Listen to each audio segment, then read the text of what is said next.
The following program was provided by an independent producer solely responsible for its content. The opinions expressed do not necessarily represent the views of this station, its staff, board of directors, or underwriters.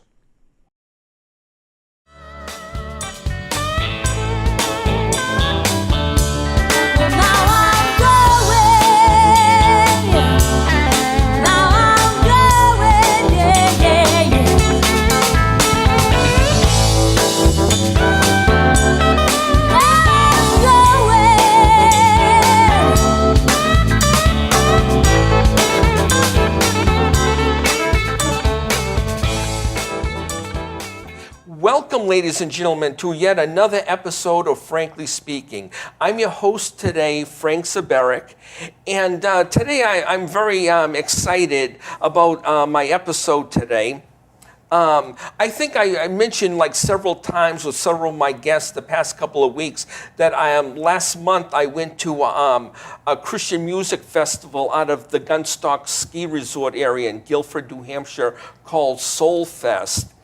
And while I was there, I ran across a young group that specializes in the Christian music genre.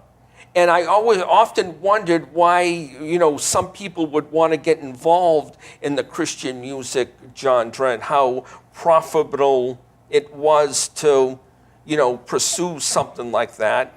So without further ado, on my guest on my far left here is a lead vocalist, guitarist, Patrick Ranalla. Patrick, how you doing today? I'm doing great today, thank you. And next to him is also a lead vocalist and guitarist, Jodelis Matos. Yes. And to my right, we have the percussionist of the group Juniper, Tyler Emery. Tyler, how you doing today? Doing well, Frank. Doing well, Okay. thanks for having us. So just to start off here, could you tell my audience a little bit about yourselves? How did you all meet? How did you get together? And why the name Juniper? Yeah. Patrick, we'll start with you. Sure, absolutely. Oh, okay. Yeah, I think, Juniper has been a group for about maybe 3 years now, and it really started... I was independently doing music as a singer-songwriter. Jodelis was too. And we actually happened to be cast in a Christmas program together through one of the local churches. It was a Christmas program that involved different singing numbers, a Christmas pageant, sometimes people call it. And through that, we actually had some duet vocal parts. And just through that experience, we came to find that, hey, our vocals actually work pretty well together. And so through that, we just started to have more conversations. And eventually we found ourselves in other situations where we actually, I was helping her do some of the songs that she had written at another concert. And it just gradually progressed from there. And we started, hey, let's start working more together. And eventually Juniper was formed. Absolutely. Yeah, definitely. The more that we played together, the more evident that it became. And really, it's like the more prayed about it, it was like God continued to reveal, and there were more opportunities for us to play together and do that. And then just about a year and a half ago, we got the opportunity to start playing with Tyler. And that, again, was just very good and very right. Like, it just flowed really well, and it was very evident again that this is Juniper and what God is intending for Juniper. But as far as the name is concerned, from Isaiah 55:13, I believe. Yes. So as we were coming together more and more in the very beginning, we recognized that this was a thing and that we should probably have a name for it.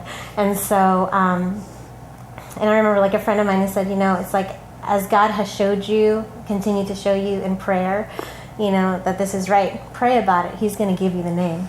And so I prayed about it, and he led me to Isaiah 55. and which is a place that he's led me to many times before.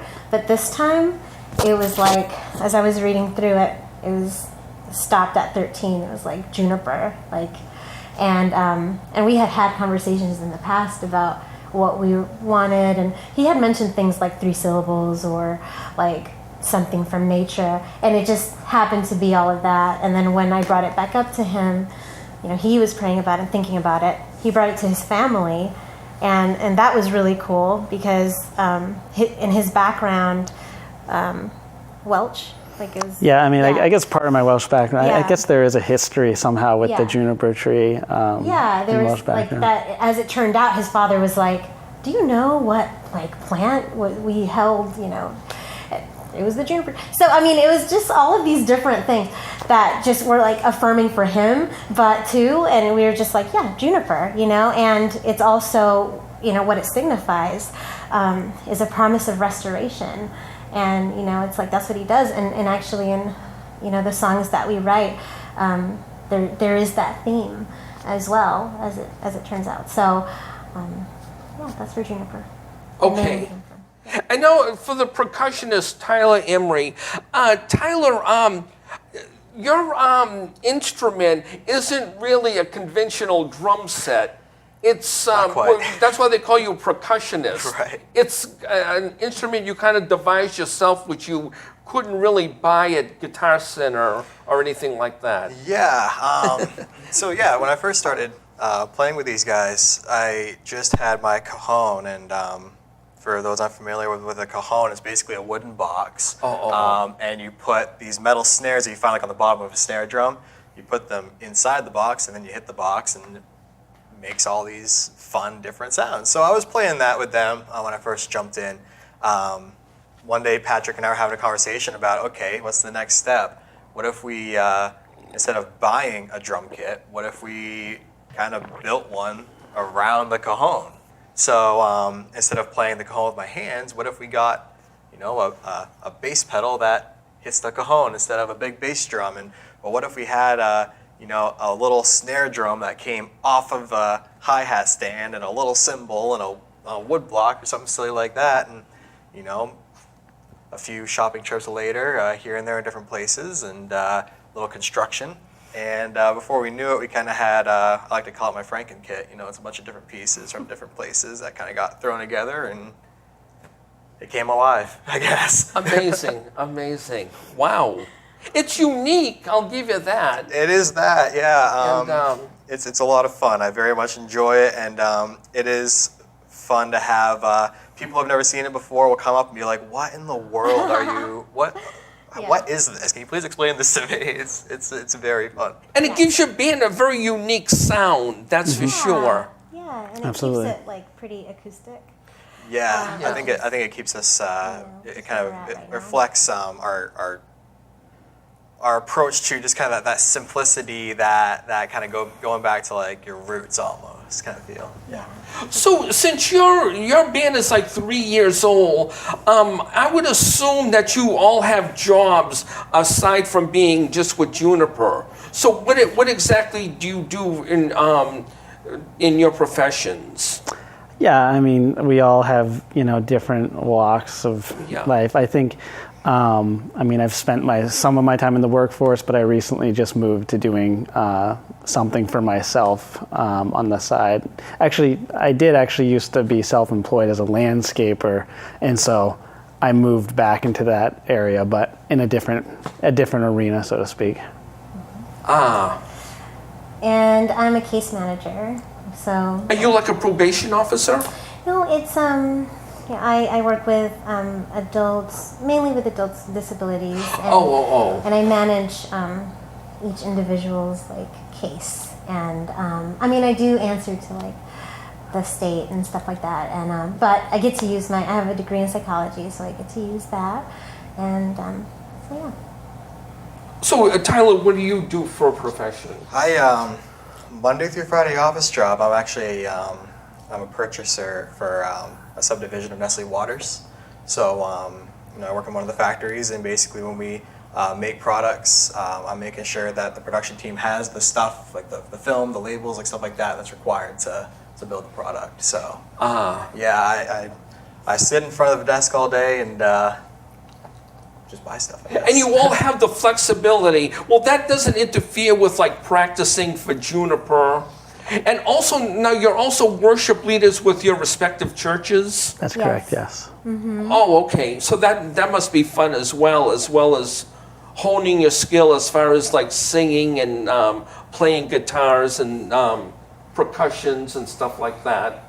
Right. Yeah, I think we all have definitely, we've had experience in the past. Just, I know for myself, I grew up in the church, so I didn't start out from music in the church from a young age, but as I started to explore music more in my teenage years, the church became kind of an obvious outlet to, explore some of those opportunities, and I would definitely say it contributed to more of where I'm at now with Juniper, and having the opportunity to lead worship in our church every weekend. It's something that we really look forward to and feel really called to do. So. And I think that it's very grounding too. It's like to be able to be in your community and like kind of serve, and it's a blessing to do that. And so it's like we were pretty busy over the summer, and I remember like coming back to our local church and leading out again, and it was just like,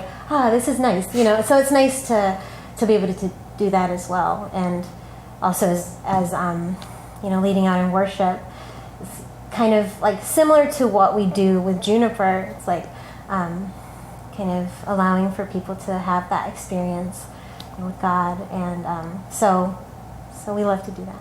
Now, when you're on your worship team, is it just you guys, or do you have like other members from your church also involved in your worship team?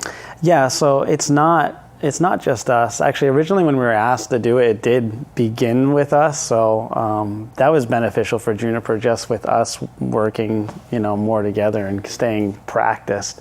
But there are other members of the church that contribute who, are helping out on guitar or bass or in percussion, and on piano, whatever we need. There's always different pieces depending on the weekend. Yeah, it's like, and the reason why it was just us is, there was no one else that was really like able to do it at the time, but it's like now that there are other people, they'll help out from time to time, and even if they don't, sometimes every once in a while it'll still just be us, and we continue forward and do it. So.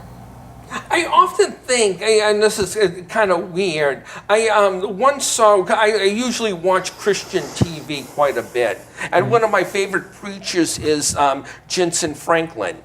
And he made a joke one time. He was referring to like another pastor of another church, saying that when God threw Lucifer out of heaven, that Lucifer became the worship leader of this pastor's church, indicating there seems to be a lot of pride and ego on the worship team. Especially if the worship leaders are good singers and stuff like that. Is there a lot of, I don't know, infighting or there are a lot of people in church, they make a joyful noise to the Lord. They're not very song worthy, or they'll never make Hollywood anytime soon, so to speak, but they try their best to sing. Yeah, I can't say that specifically we've had experiences or trouble with anybody having ego or anything. That's not really our experience as Juniper on a team, but I think it's definitely possible. It's like people are people, and sometimes they can let that get in the way of what they're doing. But I know for us, it's very important to, keep our eyes focused on what is important. And, when, we're leading worship, that's kind of what we want to do. It's like we don't want it to be about us or what we're doing on stage, but to really just focus direction on God and allow people to really have an experience of Him. That's really what I believe a worship leader is there for, just to really usher in the Spirit and allow people to experience Him in a deeper way. So when you practice as Juniper for example, getting off the church as a whole, you must have like disagreements here and there over like how to sing an arrangement, or maybe when you're writing a song it should be this line and not that line?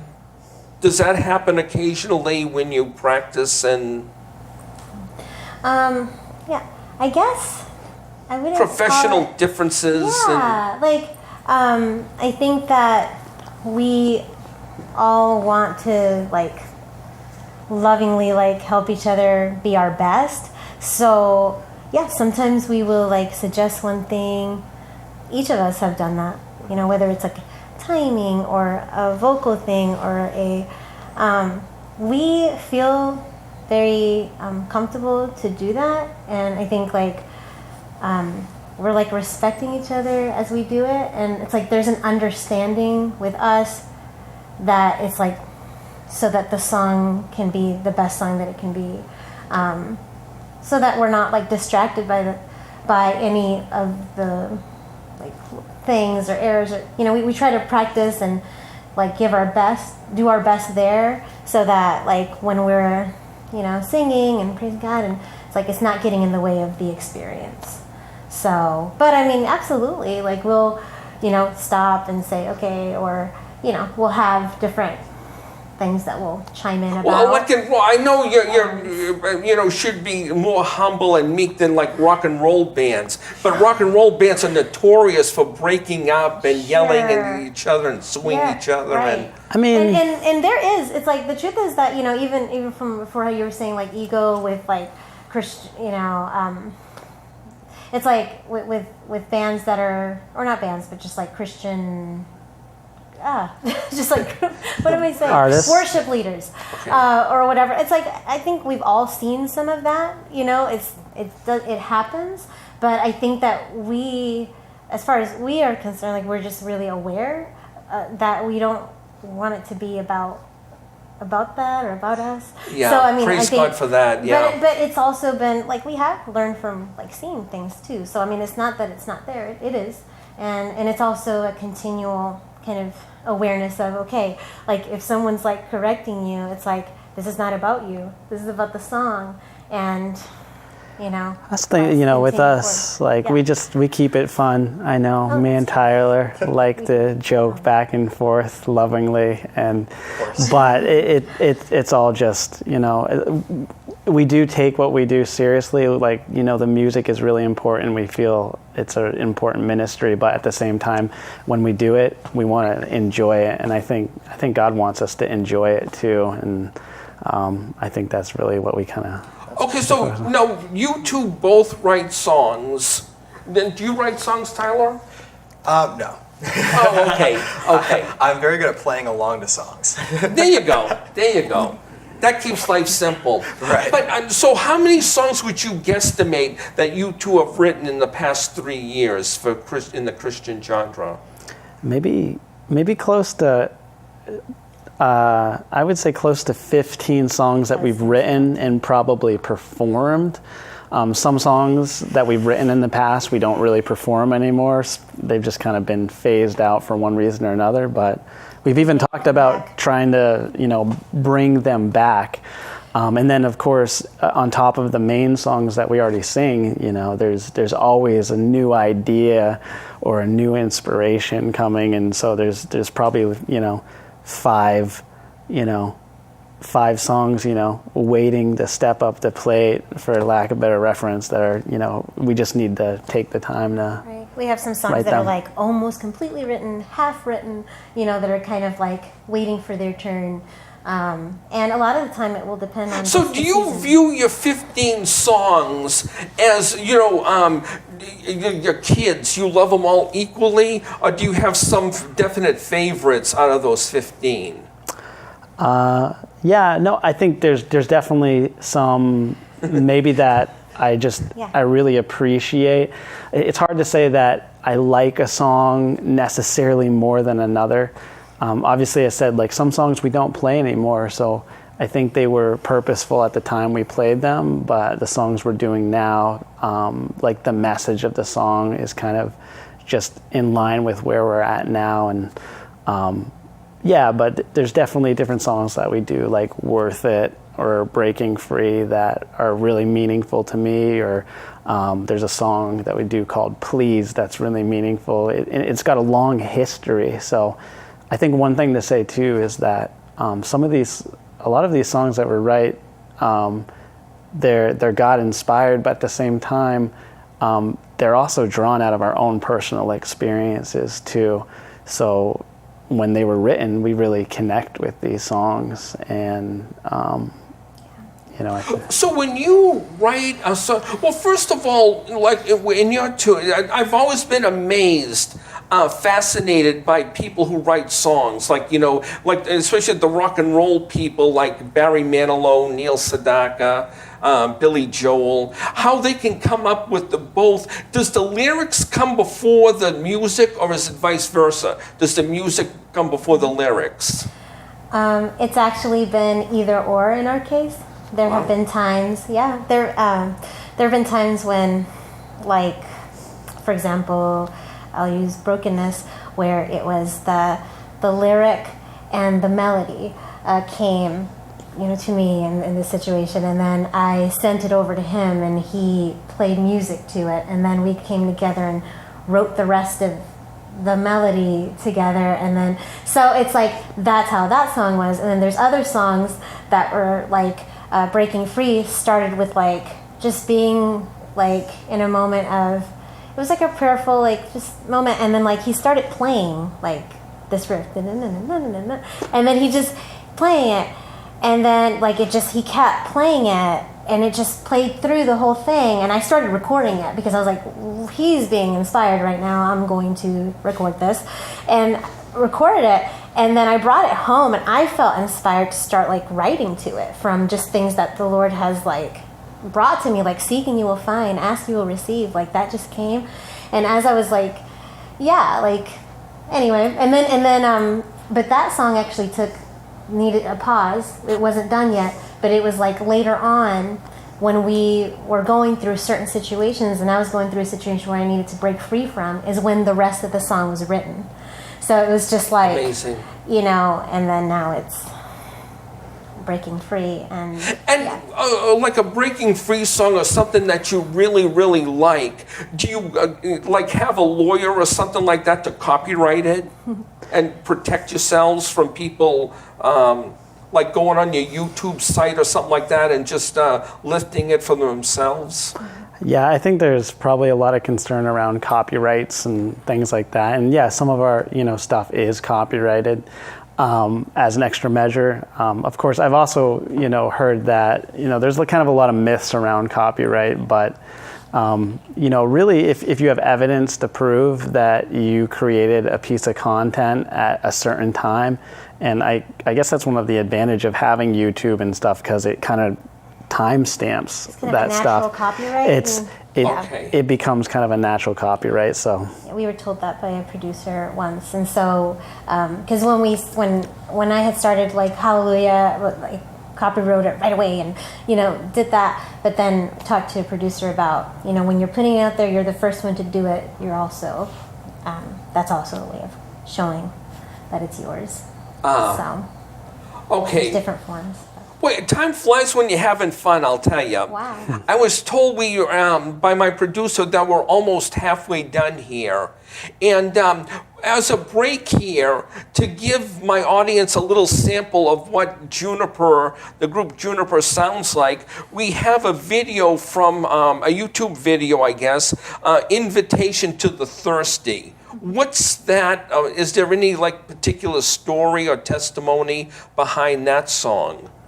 Yeah, absolutely. I think similar to where our name came from, the chapter Isaiah 55, the title of that chapter is Invitation to the Thirsty. So in that chapter, it's talking about, it has very beautiful symbolic language, just different things in nature, but the main point is it's showing that God is a God of restoration.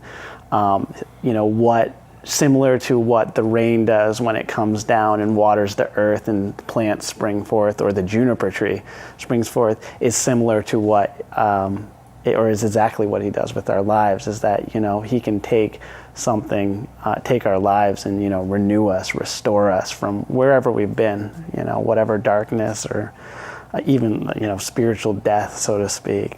But, you know, the main thing is it's a song about restoration, and it's kind of reflective. Excellent, excellent. Well, I'm sure my audience will enjoy and be blessed by what they hear in the next 3 to 4 minutes. And hopefully you'll join us back when we get to the second half of our episode here with the band Juniper. Hope you join us. Thank you.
Welcome back, ladies and gentlemen. We're here for the second half of my interview here with the group Juniper from the quaint little hamlet of Freeport, Maine, home of LL Bean.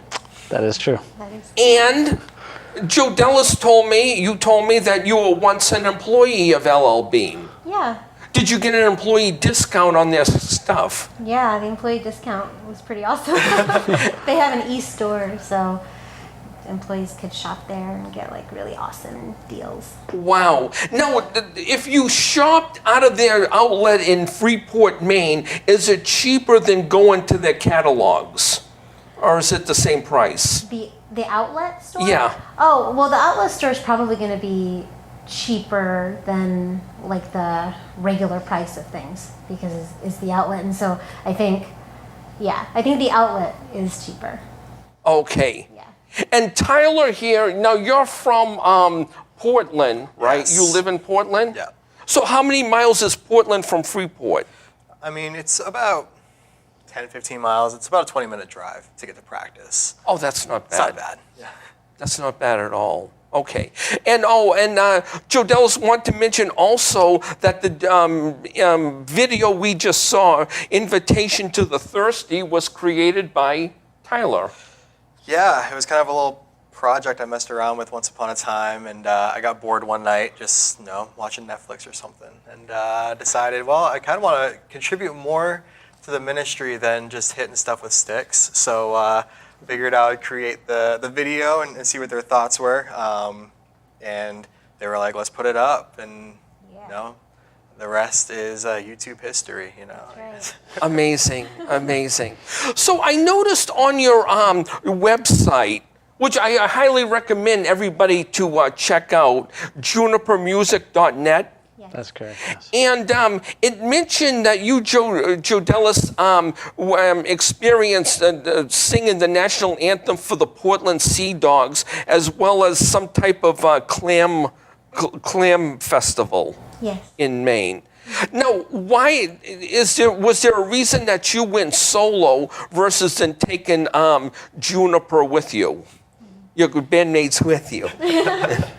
Well, the first time that I was asked to do the national anthem was like 3 years ago, and it was because the Clam Festival, whoever was going to be singing it, apparently wasn't going to make it and had canceled, and then through some connections, someone knew that I sang, and so they gave me a call and they said, hey, would you be able to fill in tomorrow for 4,000 people, sing the national anthem? And I was like, oh my goodness. Faithfully, I was just like, Lord, help me. I'm going to do it. So I did it, and that's where kind of the opportunities to do like the Sea Dogs and other races came, just from like singing there, and someone heard me, and then that sort of thing. And so now I've been doing like different races and different events, and the Sea Dogs as well. So, Okay. I mean, it was one of those things where they had called me to do it, and so I'm doing it. But I mean, I do, like, for example, the Sea Dogs, they ask for a bio, and I talk about Juniper and lead people, to Juniper, music.net and stuff, through the bio and stuff. So. Yeah. So, Patrick, do you do solo stuff on your own? No, not at this point. That was a, before Juniper. Now, kind of just with music, it's just mainly focused on Juniper and leading worship at the church. Okay. And you're Tyler, you too, you just basically stick with Juniper? Or? Stick with Juniper, yeah. Outside of, worship on Sunday mornings at the church, it's just Juniper, yeah. Now, I always was fascinated with the rock star Madonna, who's like 1 year younger than I am. But that's a story for another day, But her story, when she graduated from high school, I guess she was born and raised in a suburban Detroit, somewhere in that area. And when she graduated from high school, she had like $3,000 in traveler's checks, took a Greyhound to New York City, and the rest, as they say, is history. Now, I guess like kids who want to start off in like rock and roll will either go to like New York City or Los Angeles for their big break. Kids who want to go into country music will go to Nashville to try and get their big break. Where do people who want to make it big in Christian music genre go for their big break? Yeah, I mean, I think, maybe some would be surprised to find out that Nashville, Tennessee, similar to country music, is really where the scene of contemporary Christian music is. There's a lot of the artists, the nationally touring artists, or there's a lot of Christian labels also out of Nashville, Tennessee too. So I think if there was one place you had to go for Christian music, it's really that Nashville and the suburbs of Nashville area. Okay. And unlike Madonna, who did what she did to go to New York City back in like the mid to late 70s, way before the internet or YouTube was invented, has it changed much that you could stay like in Freeport, Maine or Walla Walla, Washington and have a Christian music group? And wouldn't like executives from Nashville, if they really were interested in you, catch your stuff on YouTube? Or do you still have to market yourself a little better than just having a YouTube site or a Facebook site? Yeah, I mean, I suppose that's possible that, with, the advent of social media, it's possible to be seen from anywhere, but I think there is value to be said about being in the area where the industry is, because that's where all the industry professionals, all the people, the individuals who work for the labels are. And I think whether you live there or not, making an effort to be in that area to just familiarize yourself with the area or make connections with those individuals is important. So, I mean, I know just in our experience, So nothing replaces like the actual face-to-face contact, eye-to-eye contact with people versus trying to do it over the internet, which... That's still very valuable. And I mean, of course, there's different rare situations where someone is like discovered and stuff just through the internet, and that does happen. But yeah, it's definitely valuable to get in front of these people and to make that connection. And there are a lot of people who are trying to make connections like that. So it's like, yeah, it's helpful to be, to do that. Now, did you three ever have the inspiration in the past 3 years of migrating to Nashville for your big break, your 15 minutes of fame, or whatever you want to call it, going to the next level, going to the next level of where you're at now? Well, I think the Nashville and just going to Tennessee, we did a couple of concerts out there a couple of years ago, and it was well received. And there was a pastor out there that said, if you guys moved out here, you would be full-time musicians, like, period. Like, there's no, and so it's like there's definitely been different mention of different things that have got us thinking. And I mean, it's something we're continually praying about, like, where, God, where do you want this to go? We don't see ourselves relocating from Maine because it's like we have our family, we have our churches here, but we're open to possibilities of like going there and like having some sort of we have some connections in Tennessee right now, but like really capitalizing on those and going there more often and seeing what there is. And who knows if there could be a dual location type of situation. I think that God would make it clear in time, but there is a pull, and we're praying about what does it look like. But I mean, we do know that Maine is home, so just gonna figure out whatever that is. But I think it would start with a visit and maybe doing more concerts out there and stuff like that. So, I see. yeah. I see. Now, just for laughs and giggles, I threw out something to kind of test your music writing skills, so to speak. Because one of my favorite shows, so back about, what was it, about 7-8 years ago, Whose Line Is It Anyway? And Wayne Brady would come out with a song like that, impromptu. And I thought it's going to be tough enough to write a song, but to do it within momentarily, like that was just amazing. So I threw out one of my favorite jokes when I was a kid was the thought of renaming April Fool's Day National Atheist Day. Because I think there's a verse of scripture, Psalm 14:1, that the fool says in his heart, there is no God. and using the genre of Adam Sandler or Weird Al Yankovic, creating a song out of that, out of that idea. And you indicated that unless you have the inspiration isn't there, it isn't there. I mean, so, we did read that question, and actually the way that we had read it was, would you, do a song like that? Is that something that you would do, for a career? I don't know. It was kind of unclear. We didn't really understand. Worded it wrong. No, so then it wasn't, but I think now we're seeing, what you're asking is, can you do something on the spot or something fun? I think that, when it I'll have to have you on again in a couple of months to see if you can write that song.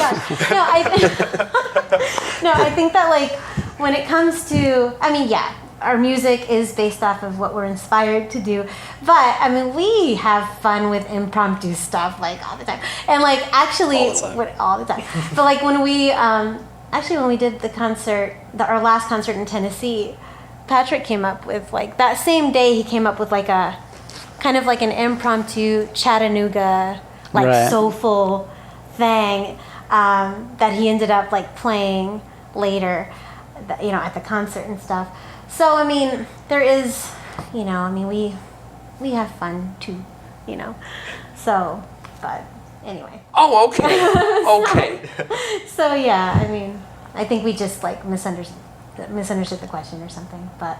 Okay, well, no problem. I'll just mark it down on my thing for 6 months from now. Gotcha. If you come up with a song like that. So are you big fans of Adam Sandler and Weird Al Yankovic, or no? I haven't really kept up with their stuff, but The Hanukkah song? I'm certainly I have heard of them. certainly familiar, and I think these days Adam Sandler is more known for his movies than His comedy, yeah. music, and of course Weird Al was part of my childhood somewhere. Okay. For sure. Part of my earlier years. I won't say my childhood, but... In fact, he's about 1 or 2 years younger than me, but that's a story for another day.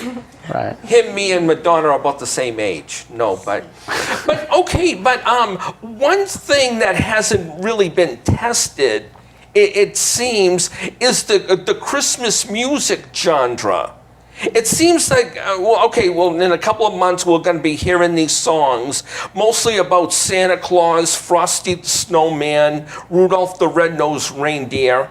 Not too much about the birth of Jesus, though. Mm-hmm. And it just seems like the sky's the limit on those types of songs. And if you look on the internet for the most popular Christmas songs, it'd be the subjects I just mentioned, not really the birth of Jesus. So, but again, if you're not inspired to pursue that, it's really not going to come to you, probably not. I think actually, truthfully, in the past with Juniper, there has been inspiration for a Christmas song. It's not something that we have seen fully out, and maybe there's room for that. But I think as far as Christmas music is concerned in the Christian market, I think there is some of that. Of course, there are some songs that are just inherently like "Oh Holy Night," and there's a lot of secular artists who sing these on Christmas albums, and there are contemporary Christian artists who put out Christmas albums as well. Maybe it's not like the popular radio play. You're going to hear a lot more of that Frosty the Snowman popular songs, but I think you're definitely on to something where maybe there is more room for Christian music at that time of year, since it is the birth of Jesus. But none of your 15 songs that you wrote so far would cover the Christmas genre type of thing. No, we currently do not have a Christmas song. Okay. So But there is one that Patrick started writing, and that we have talked about completing. Exactly. It's really nice. And as I mentioned before, we're still involved. That Christmas program that kind of almost brought us together and almost led to Juniper. We still do that and have been doing that for the past however many years, 4 or 5 years now, and still take part in that every year. Okay, that's always a fun thing. Yeah, absolutely. Absolutely. It just seems that, most of the songs out now, even if you take like the rock and roll genre, the country music genre, is about relationships, failed relationships, romantic relationships, and stuff like that.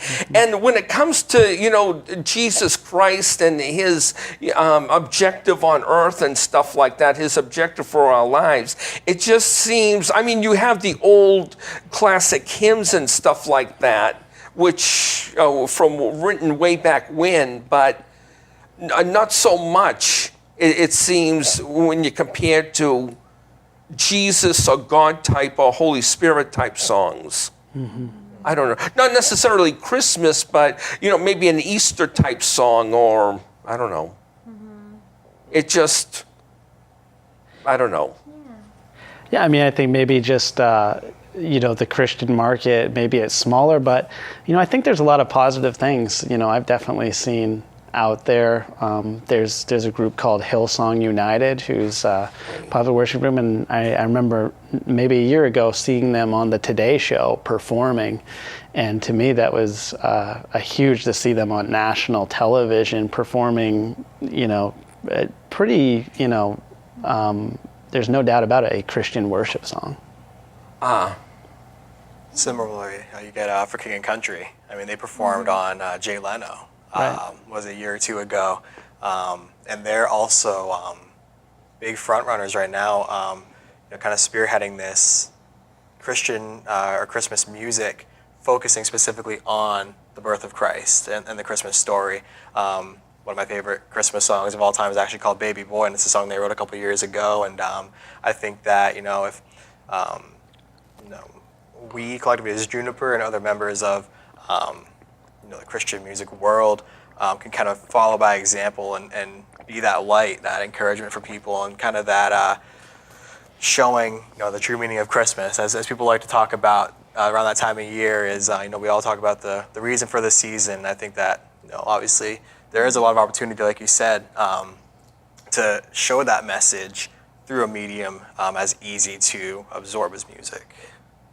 And it seems, too, that a lot of the Christmas classics, like White Christmas and stuff like that, it never seems to die. It goes from Veterans Day or Thanksgiving in November to Christmas Day, so it'll last about 4 to 6 weeks, and then it'll last, then they put it in the shelves or something like that until the following November. And it never loses its rating, so to speak.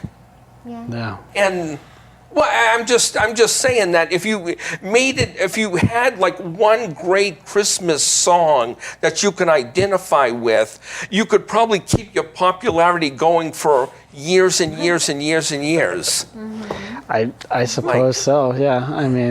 No, one thing I forgot to ask. Okay, we covered that. You, Jodelis, that you've done solo acts with the Portland Sea Dogs and the Clam Festival in somewhere in Maine, the past couple of years, and you also played Soul Fest. What other Christian concerts have you played? You played out of a suicide prevention concert out of Vermont, correct? Yeah, we all did that. As Juniper, been playing different concerts. River Rock is one, and that one is in New Hampshire. Yeah, no, that's a vessel. Sunday River. That's Sunday River, Maine. Sunday River, Maine. But so close, there's River Rock and. We've had the opportunity to play. We will play out occasionally at just different local venues in Maine, in New England. Certainly summer tends to be busier for us with the festivals like Soul Fest and whatnot. And, in the past we've had some opportunities, like we said, to go down to Tennessee and, Atlanta, that area, play some music there. And then, our church had a big world conference in San Antonio, Texas a few years back. And we were fortunate enough to have the opportunity to play out there as well. And then this summer we were blessed to open for Danny Goki and stuff as well. So just, we're always just grateful for whatever opportunities to be able to share this music. So in the past 3 years, has your opportunities increased or stayed about the same, or? It's, Getting better? It's been like a humbling and just beautiful thing to see, like where, we don't have like management or anything like that necessarily. It's like God has like been doing his thing, like this year, being able to play the revival stage or open for Danny Goki and do those sort of things, these opportunities that are like really great for a young band. It's like we're just really like humbled and grateful for it. And but yeah, each year there have been like great things. It's like different things come to mind, but it's all it's continued. And so we're just kind of like, Lord, wherever you want to take it, we're gonna follow. Now, are you? I think I asked you this before. That are you associated with the Soul Fest management group? I guess next month, for example, Chris Tomlin is coming to Lowell, Massachusetts, and he's being sponsored by the Soul Fest Live Music Group, or whatever they call it, LLC. And they'll also sell Soul Fest tickets, Soul Fest 2018 tickets at his concert.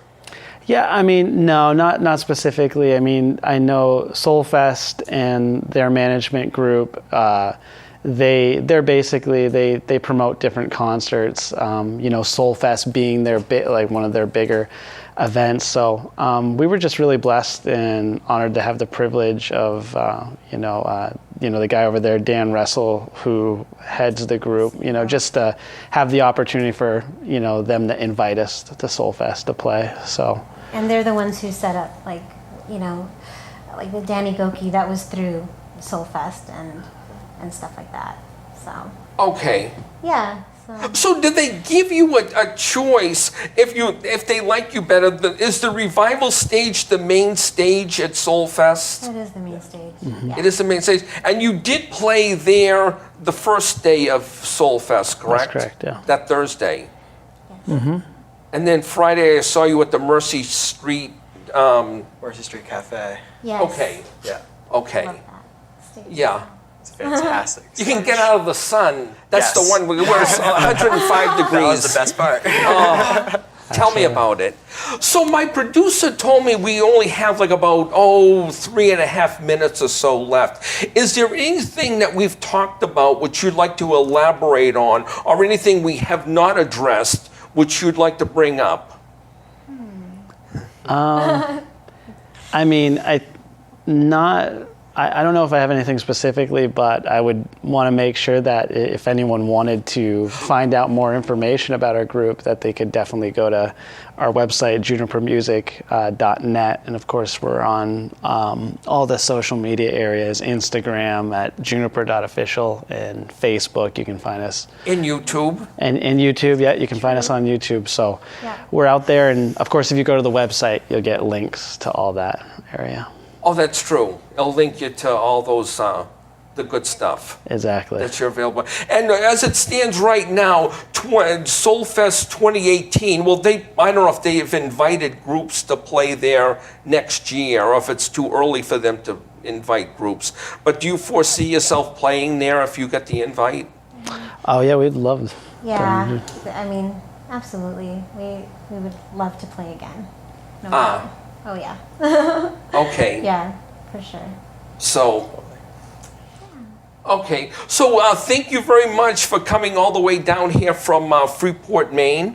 Yeah, and in your thank you. case, Portland, Maine. And It's a long walk here, I'm sure. No.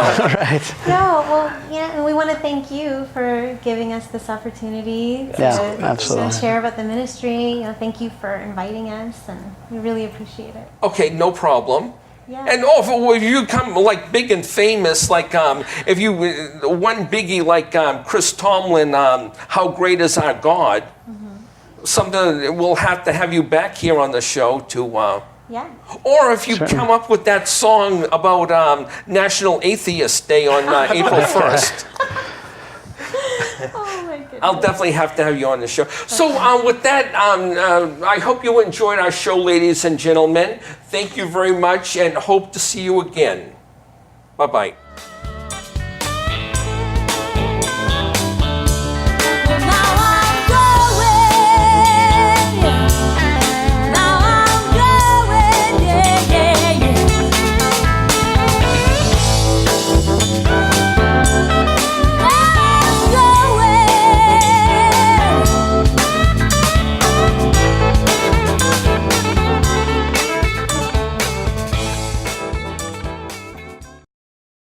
The preceding program was provided by an independent producer solely responsible for its content.